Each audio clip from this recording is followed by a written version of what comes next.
बिस्मिल्लाहिर्रहमानिर्रहीम। अस्सलाम वालेकुम स्टूडेंट्स, मेरा नाम इमरान अहमद है और मैं आपका कंप्यूटर साइंस का टीचर हूँ।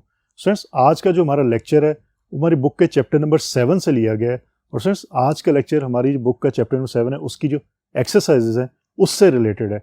आज हम देखेंगे कुछ शॉर्ट क्वेश्चंस को, कि उसके क्वेश्चन देखेंगे और फिर ये देखेंगे उसका आंसर हम किस तरह लिख सकते हैं। अगर आपको एग्जाम के अंदर शॉर्ट क्वेश्चन आता है और कहा जाता है कि आप इसका आंसर लिखें, तो पहली चीज़ तो ये कि आपने आंसर किस तरह लिखना है। एक तो ये तरीका है कि आप सिंपल, आपको क्वेश्चन याद हो तो आप उसका आंसर जो रट्टा मारो, आप आराम से लिख लें।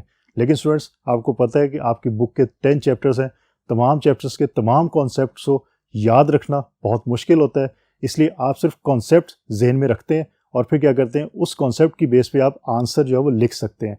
आज वो मैं आपको तरीका बताऊंगा कि किस तरह आपके पास अगर शॉर्ट क्वेश्चन आता है तो उसका आंसर आपने किस तरह लिखना है। तो स्टूडेंट्स, फिर आइए आज का लेक्चर फॉर्मली स्टार्ट करते हैं। स्टूडेंट्स, जिस तरह मैंने आपको बताया, चैप्टर नंबर हमारा 7 है और इसका नाम है विंडोज़ ऑपरेटिंग सिस्टम। आज जो हमारा लेक्चर है वो रिवीजन ऑफ शॉर्ट क्वेश्चंस के बारे में है। और स्टूडेंट्स, आगे भी हमारे 2 लेक्चर्स जो होंगे वो हमारे बेसिकली एक्सरसाइज से रिलेटेड ही होंगे। आज हम ये देखेंगे कि अगर हमें शॉर्ट क्वेश्चन दिया हुआ है तो हमने उसका जो आंसर लिखना है वो कैसे लिखना है और कितना ज़्यादा आंसर लिखना है। ऐसा तो नहीं कि आपने एक पैराग्राफ का आंसर लिखना है या 2 लाइनों का आंसर लिखना है, तो इट डिपेंड्स कि आंसर आपने कितना लिखना है। तो पहला क्वेश्चन देखते हैं, what is an operating system. Students, एक चीज़ याद रखिएगा, मैं हमेशा आपसे ये कहता हूँ कि जब भी आप क्वेश्चन को देखें, क्वेश्चन को अच्छी तरह आप रीड करें और समझें, और स्टार्ट से लेके एंड तक। Mean what is an operating system, complete question को 1 या 2 दफ़ा आप रीड करें। पॉसिबिलिटी है, कई दफ़ा होता है कि आपको क्वेश्चन में से ही आंसर जो है वो मिल जाता है, या क्वेश्चन में कुछ ऐसे कीवर्ड्स मौजूद होते हैं जिनकी बेस के ऊपर आप आंसर जो है वो ड्राइव कर सकते हो। इसकी वजह से आपको फिर आंसर याद नहीं करने पड़ते, आप सिर्फ समझ के आंसर जो है वो लिख सकते हो और आपका आंसर जो है वो ठीक होगा। अब इस क्वेश्चन में अगर आप देखें, what is an operating system, इसका मतलब है कि बेसिकली ऑपरेटिंग सिस्टम की डेफिनेशन पूछी गई है। अब ऑपरेटिंग सिस्टम बेसिकली क्या होता है, ऐसा सॉफ्टवेयर जो सिस्टम को ऑपरेट करने के लिए यूज किया जाएगा। और स्टूडेंट्स, सिर्फ सॉफ्टवेयर का कीवर्ड आपने ऐड किया, बाकी आपने ऑपरेटिंग सिस्टम से ही आंसर जो है वो ड्राइव कर लिया। मीन ऐसा सॉफ्टवेयर या ऐसा प्रोग्राम जो सिस्टम को, मीन आपके कंप्यूटर को ऑपरेट करने के लिए यूज किया जाए। फॉर एग्जाम्पल, अगर आपने अपने कंप्यूटर्स की हार्डवेयर डिवाइसेस को, जिसमें आपकी इनपुट डिवाइसेस भी हैं, आपकी आउटपुट डिवाइसेस भी हैं, हार्डवेयर डिवाइसेस को और स्टोरेज डिवाइसेस भी हैं, उनको अगर यूज करना है बीइंग ए यूजर, तो आपको किसी ना किसी ऑपरेटिंग सिस्टम की जरूरत पड़ेगी। क्योंकि ऑपरेटिंग सिस्टम की डेफिनेशन ये है कि ऐसा प्रोग्राम जो सिस्टम को ऑपरेट करने के लिए यूज हो। अगर किसी कंप्यूटर के अंदर ऑपरेटिंग सिस्टम मौजूद नहीं होगा तो वो कंप्यूटर जो है, उसकी हार्डवेयर डिवाइसेस को आप लोग यूज नहीं कर सकते। तो इस क्वेश्चन के अंदर आपको जो आंसर है वो मिल रहा है, आप उस आंसर को खुद से ड्राइव कर सकते हैं। ये बात याद रखिएगा कि आपने जो सॉफ्टवेयर की टाइप्स पढ़ी थी, उसके अंदर आपकी एक सिस्टम सॉफ्टवेयर की टाइप थी, एक एप्लीकेशन सॉफ्टवेयर की टाइप थी। सिस्टम सॉफ्टवेयर के अंदर जो और टाइप्स थी हमारे पास, उसमें हमारे पास ऑपरेटिंग सिस्टम की टाइप थी। तो याद रखिएगा, ये सॉफ्टवेयर है आपका ऑपरेटिंग सिस्टम, और इसकी डेफिनेशन क्या है बेसिकली, कि ऐसा सॉफ्टवेयर जो सिस्टम को ऑपरेट करने के लिए यूज किया जाता है। अब फॉर्मली इसकी डेफिनेशन में देख लेते हैं जो आपकी बुक के अंदर लिखी हुई है। It is a collection of operative programs that provide an interface for the user to interact with the computer.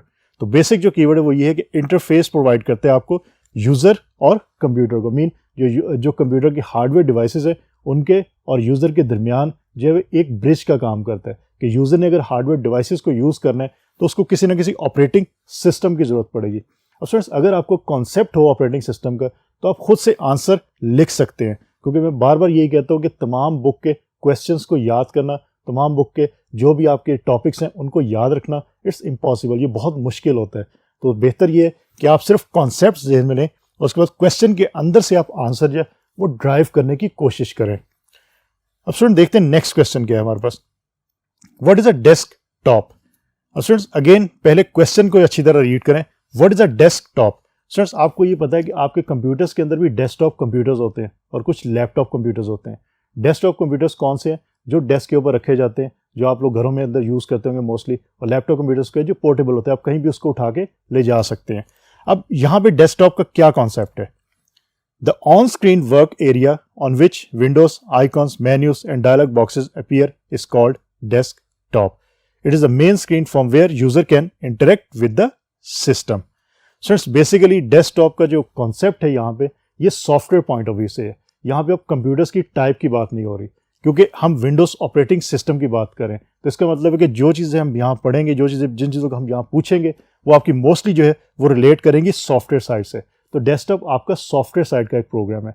क्या करता है, आप जब कंप्यूटर को ऑन करते हैं, जब विंडोज़ आपके स्क्रीन पे शो होती है, तो विंडोज़ जो सबसे बेसिक स्क्रीन आपको शो करवाती है, दैट इज़ कॉल्ड डेस्कटॉप। उसको हम डेस्कटॉप का नाम देते हैं। उसके ऊपर आपके डिफरेंट आइकॉन्स मौजूद होते हैं, जिसमें माई कंप्यूटर का आइकॉन होता है, रिसाइकल बिन का होता है, और भी आइकॉन्स मौजूद होते हैं। उसके अलावा आप डेस्कटॉप के ऊपर अपनी फाइल्स एंड फोल्डर को भी सेव कर सकते हैं कि अगर आपको फौरी एक्सेस चाहिए तो आप वहाँ से इजीली जो है फौरी तौर पे जो उसको ओपन करते हैं। और डेस्कटॉप के थ्रू ही आप अपनी ड्राइव्स को एक्सेस करते हैं। आप स्टार्ट मेन्यू पे जाते हैं, आप कंट्रोल पैनल को ओपन करते हैं, और तमाम काम बेसिकली आप डेस्कटॉप के थ्रू ही करते हैं।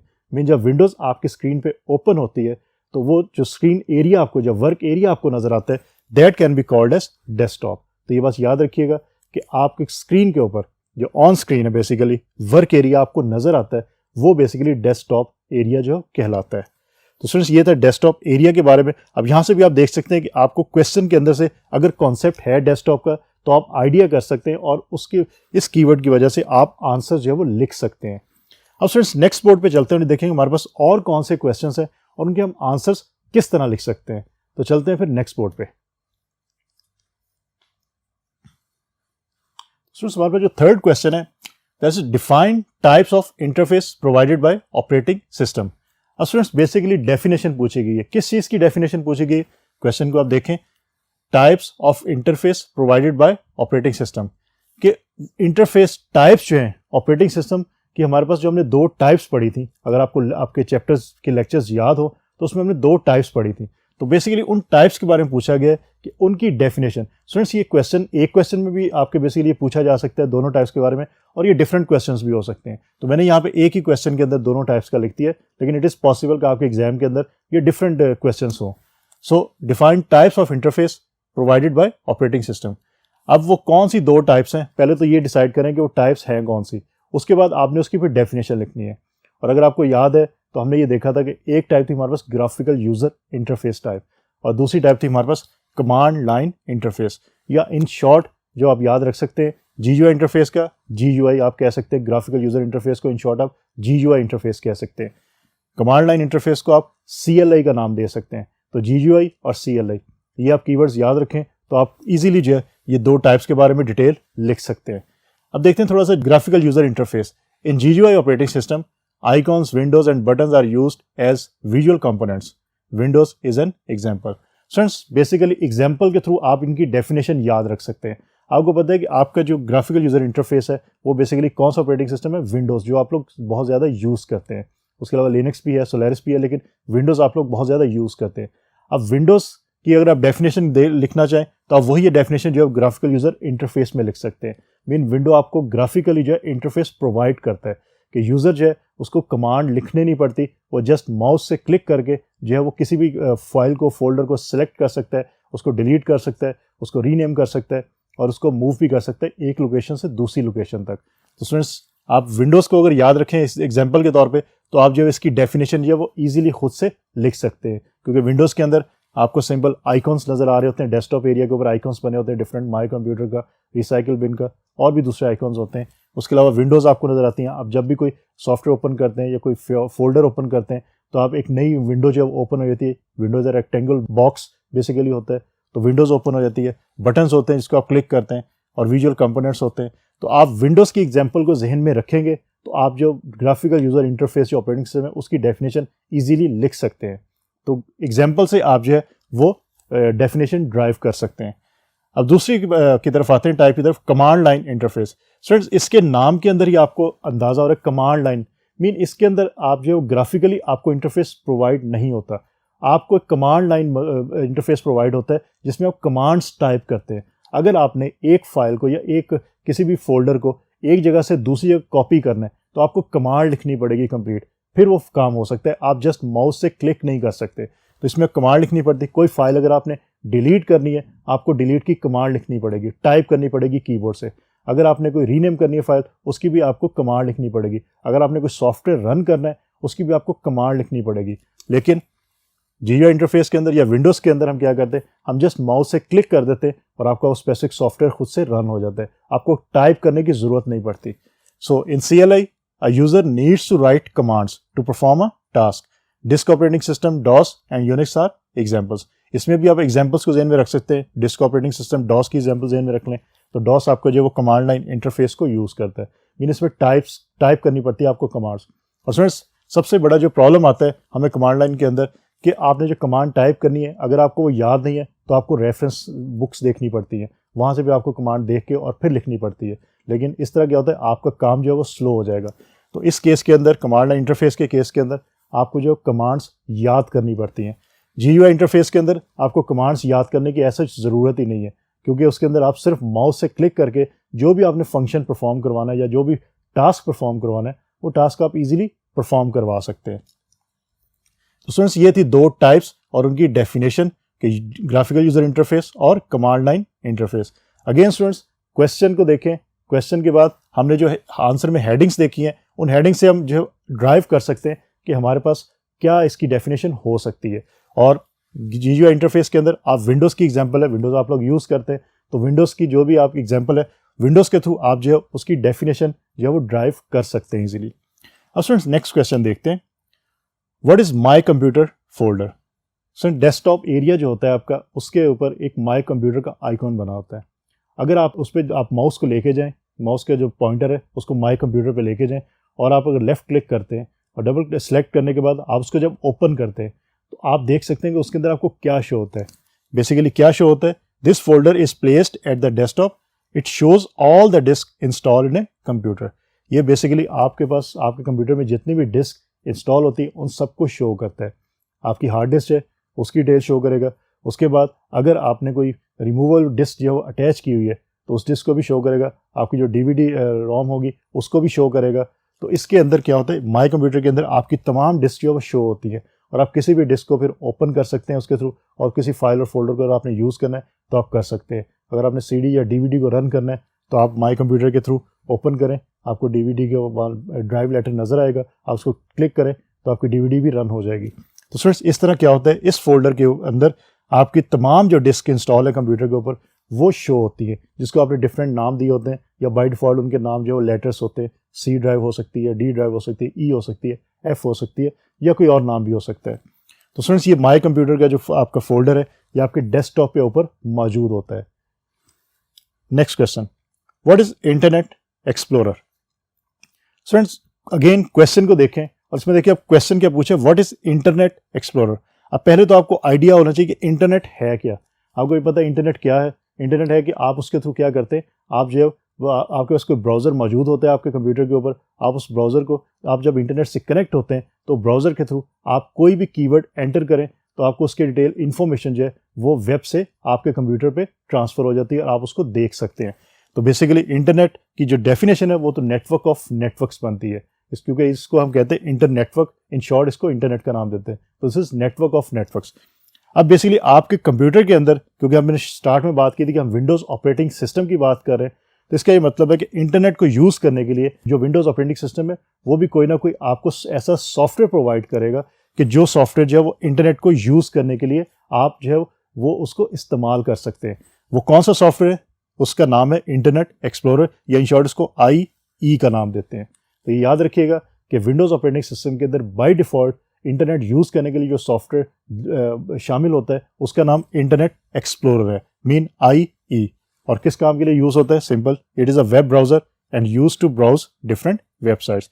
ये वेब ब्राउज़र है, जिस तरह आप गूगल का क्रोम यूज़ करते होंगे उसी तरह आप इंटरनेट एक्सप्लोरर को भी यूज़ कर सकते हैं। इसको ओपन करें, इसके ऊपर जो भी एड्रेस आपने देना वो एड्रेस आप लिखें तो जो स्पेसिफिक वेबसाइट है वो आपकी स्क्रीन के ऊपर शो हो जाती है। तो इंटरनेट एक्सप्लोरर याद रखिएगा, ये आपका वेब ब्राउज़र है जो विंडोज़ ऑपरेटिंग सिस्टम के अंदर बाय डिफ़ॉल्ट जो है वो शामिल होता है। Next question, what is a control panel. It is a system folder from where we can manage all the hardware and software components of the computer. So it's basically control panel जो है उसके through आप क्या कर सकते हैं, अगर आपने कोई सॉफ्टवेयर इंस्टॉल किया हुआ है तो इसके अंदर वो लिस्ट ऑफ सॉफ्टवेयर मौजूद होती है इंस्टॉलेशन जो आपने इंस्टॉल किए हुए हैं। आप उसके बाद अगर किसी सॉफ्टवेयर को अनइंस्टॉल करना चाहते हैं तो सिंपली उस स्पेसिफिक सॉफ्टवेयर को सिलेक्ट करें, उस पर जाके राइट क्लिक करें, अनइंस्टॉल की ऑप्शन आती है, आप अनइंस्टॉल इसको ईजिली कर सकते हैं। स्टूडेंट्स कंट्रोल पैनल पे जाने का जो तरीका है वो आप स्टार्ट मेन्यू से भी जा सकते हैं। स्टूडेंट्स स्टार्ट मेन्यू से जाने के बाद आप कंट्रोल पैनल को जब ओपन करते हैं तो उसके ऊपर आप जो सॉफ्टवेयर को ऐड भी कर सकते हैं, आप हार्डवेयर को ऐड कर सकते हैं, डिलीट कर सकते हैं। ये सारी ऑप्शंस आपको कंट्रोल पैनल पे जो है दिखाई देती है। अगेन स्टूडेंट इसका अगर आप नाम देखें कंट्रोल पैनल के, कंट्रोल पैनल मतलब कुछ चीज़ ऐसी है जो कंट्रोल करने के लिए यूज़ की जा रही है। तो आप अगर देखें it is a system folder from where we can manage, और आप इसको वी कैन मैनेज और वी कैन कंट्रोल भी कह सकते हैं all the hardware and software components of the computer. Mean ऐसा पैनल जिसके थ्रू आप तमाम हार्डवेयर और सॉफ्टवेयर कंपोनेंट्स जो कंप्यूटर के हैं उनको मैनेज कर सकते हैं या कंट्रोल कर सकते हैं। ऐसा पैनल जो है उसको हम कंट्रोल पैनल का नाम देते हैं। तो स्टूडेंट्स बेसिकली नाम से आप लोग जो है वो डेफिनेशन जो है ड्राइव करने की कोशिश करें ताकि आपको इनको रट्टा ना मारना पड़े, इनको याद ना करना पड़े। आप इजीली कॉन्सेप्ट सिर्फ क्लियर करें, कॉन्सेप्ट क्लियर करने के बाद आप खुद से लिखने की कोशिश करें, और अगर आपको कॉन्सेप्ट क्लियर है तो आप इजीली खुद से जो है वो ड्राइव कर सकते हैं सेंटेंसेस। तो स्टूडेंट्स अब चलते हैं नेक्स्ट बोर्ड पे और देखते हैं हमारे पास और कौन से क्वेश्चंस अवेलेबल हैं और उनके हम आंसर जो है वो किस तरह लिख सकते हैं। So let's C.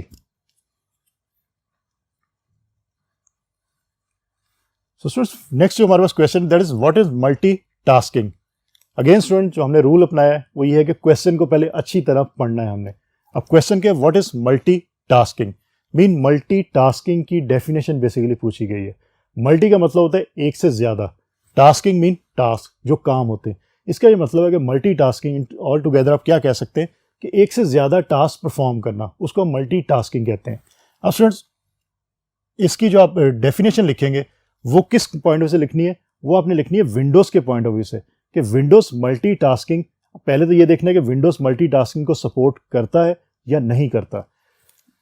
It is the capability of an operating system to load multiple programs into memory at the same time and to perform 2 or more processes concurrently.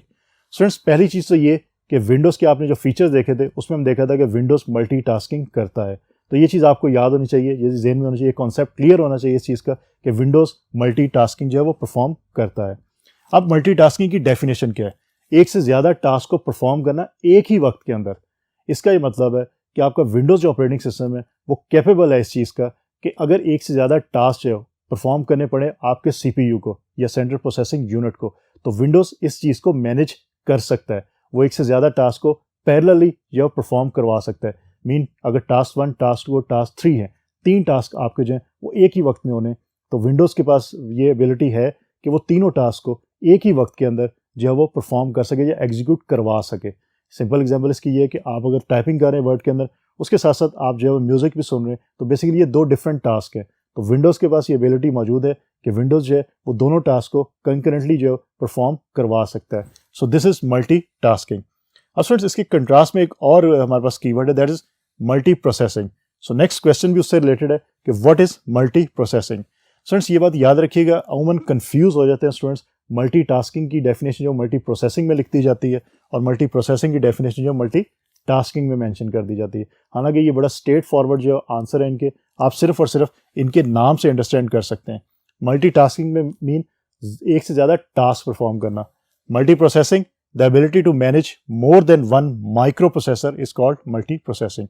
Processing का वर्ड जहाँ पे मेंशन होगा वहाँ पे आपने micro processor की बात करनी है। जो माइक्रो प्रोसेसर चिप लगी है जिसको हम CPU का नाम देते हैं आपके कंप्यूटर के अंदर, या इन शॉर्ट उसको प्रोसेसर का नाम भी देते हैं, उस माइक्रो प्रोसेसर की बात हो रही है कि अगर आपके सिस्टम के अंदर एक से ज़्यादा माइक्रो प्रोसेसर्स लगे हुए हैं तो इनफैक्ट आपका जो विंडोज़ ऑपरेटिंग सिस्टम है वो उनको मैनेज कर सकता है या नहीं कर सकता। अगेन जो प्रीवियस लेक्चर्स हमने देखे थे उसके अंदर उन्होंने बात की थी कि हमारे पास जो विंडोज़ के फीचर्स हैं उसमें मल्टी प्रोसेसिंग का फीचर भी मौजूद है। मीन विंडोज़ इस चीज़ को मैनेज कर सकती है कि एक से ज़्यादा प्रोसेसर आपके सिस्टम में लगे हुए हैं तो उनको जो है वो मैनेज किया जा सकता है। इसके कंट्रास्ट में आपके पास यूनी प्रोसेसर जो है वो सिस्टम्स होते हैं जिसमें सिर्फ एक प्रोसेसर लगा होता है। तो मल्टी प्रोसेसिंग से याद रखिएगा कि एक से ज़्यादा प्रोसेसर की बात हो रही है, मीन एक से ज़्यादा माइक्रो प्रोसेसर्स की बात हो रही है कि आपके कंप्यूटर के अंदर एक से ज़्यादा जब माइक्रो प्रोसेसर अटैच होंगे तो आप कह सकते हैं वो मल्टी प्रोसेसिंग कर सकते हैं। इट डजंट मीन कि वो मल्टी टास्किंग करते हैं। ये याद रखिएगा, मल्टी प्रोसेसिंग जो है वो आपका रिलेट किससे कर रहा है, वो माइक्रो प्रोसेसर से कर रहा है। तो स्टूडेंट्स विंडोज़ ये पास ये एबिलिटी मौजूद है कि अगर एक से ज़्यादा प्रोसेसर्स आपके कंप्यूटर पे लगे हैं तो उन प्रोसेसर्स के ऊपर वो डिफरेंट टास्क जो है परफॉर्म करवा सकता है। सो बेसिकली अगर आप कॉन्सेप्ट क्लियर करना चाहते हैं तो आप ये आइडिया ले सकते हैं कि मल्टी प्रोसेसिंग के अंदर आपकी बेसिकली मल्टी टास्किंग जो है वो पॉसिबल हो रही है और ज़्यादा हो रही है। किस तरह कि अगर आपके कंप्यूटर के अंदर फॉर एग्जांपल मैं कहता हूँ कि 3 माइक्रो प्रोसेसर जो अटैच हैं और हर माइक्रो प्रोसेसर मल्टी टास्किंग कर रहा है, तो आप ये अंदाज़ा कर सकते हैं कि अगर एक माइक्रो प्रोसेसर जो है वो 4 टास्क परफॉर्म करे सेम टाइम के ऊपर, दूसरा भी 4 कर रहा है और तीसरा भी 4 कर रहा है, तो एक ही टाइम के ऊपर बेसिकली अगर आप मल्टी प्रोसेसिंग यूज़ कर रहे हैं तो एक ही टाइम के ऊपर इनफैक्ट आपके 12 जो टास्क है वो परफॉर्म हो जाते हैं। तो आपको रिस्पॉन्स टाइम ज़्यादा मिलता है। आप ये कह सकते हैं आपका कंप्यूटर जो है उसकी जो परफॉर्मेंस है वो बहुत बेहतर है और वो बहुत फास्टली जो है वो आपको रिस्पॉन्स दे रहा है। तो इसका मतलब है कि और स्टूडेंट इसका ये मतलब है कि मल्टी प्रोसेसर जो है वो आपके फास्ट होते हैं computers as compare to uniprocessor के, क्योंकि अगर एक प्रोसेसर लगे तो फिर एक ही प्रोसेसर उसमें सिर्फ और सिर्फ मल्टीटास्किंग की ऑप्शन है और एक ही प्रोसेसर जो 1, 2 या 3 जितने भी टास्क परफॉर्म करने हैं वो एक ही प्रोसेसर करेगा। लेकिन इस केस के अंदर आपके पास जो वो डिफरेंट प्रोसेसर्स मौजूद हैं और डिफरेंट प्रोसेसर जो वो मल्टीटास्किंग कर सकते हैं। मीन हर प्रोसेसर जो 3 या 4 या उससे भी ज़्यादा टास्क परफॉर्म एक ही वक्त में कर सकता है। तो स्टूडेंट्स उसके बाद आप ये देखते हैं कि डिफाइन डिस्क पार्टीशन। स्टूडेंट्स यहाँ पे एग्जांपल है हार्ड डिस्क की आपकी, कि आप हार्ड डिस्क को पार्टीशंस में डिवाइड करते हैं। मैंने एग्जांपल आपको दी थी प्रीवियस लेक्चर्स में, अगर आपको याद हो एग्जांपल हमने ली थी कि 1 TB की अगर हमारी हार्ड डिस्क है उसको हमने डिवाइड करना है। अगर हमने एग्जांपल लेते हैं कि 1 TB की हार्ड डिस्क को हमने 2 हिस्सों में डिवाइड करना है, तो आप सिंपली कह सकते हैं कि आप 500 GB की 2 पार्टीशंस बना सकते हैं। तो बेसिकली डिस्क पार्टीशन का यही मतलब है कि आपने डिवीजन कर दी अपनी हार्ड डिस्क की। A partition is a portion of physical disk that functions as though it were a physically separate disk. Basically आपकी एक ही डिस्क है लेकिन आप उसको पार्टीशन में डिवाइड कर देते हैं तो वो फिजिकली अपने आप को ऐसे ही शो करती है, प्रिटेंड करती है कि वो बेसिकली 2 डिस्क बन गई हैं, लेकिन आपकी इन रियलिटी बेसिकली वो एक ही डिस्क होती है।